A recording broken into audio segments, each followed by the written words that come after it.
अगर आज का भास्कर पढ़ते हैं आप तो भारत जो है वो ग्रीन फ्यूल की ओर बढ़ रहा है।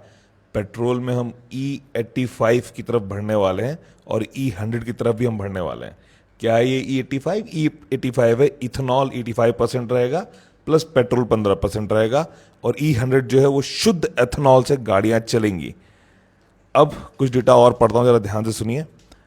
यूएस जो है वो वर्ल्ड का 53% एथेनॉल प्रोड्यूसर है, लेकिन अपनी गाड़ियों में ब्लेंड करता है मात्र 10%, पेट्रोल में सॉरी।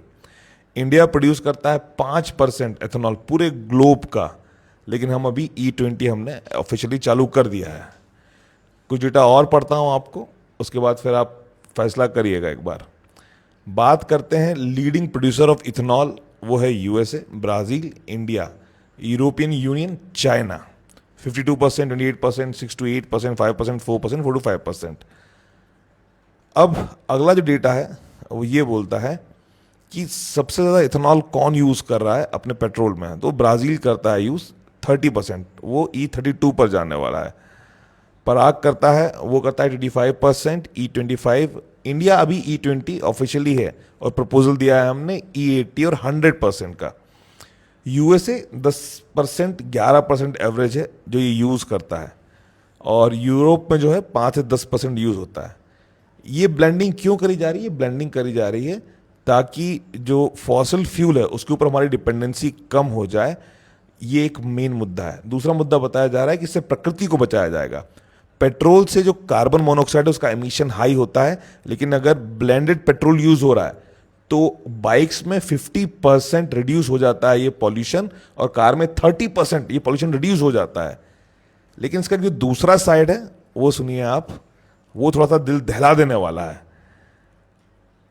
इंडिया में जो इथेनॉल है वो राइस से बनता है, और 1 लीटर एथेनॉल बनाने के लिए 10,790 लीटर पानी खर्च हो जाता है।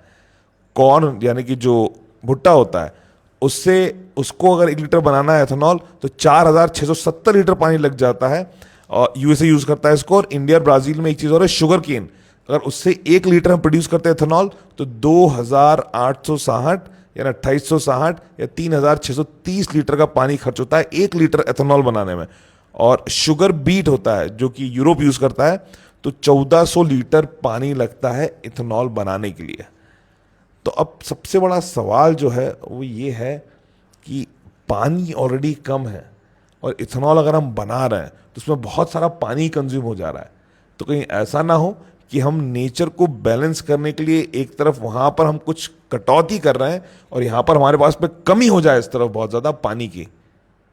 बहुत अजीब सा बैलेंस और डिसबैलेंस है।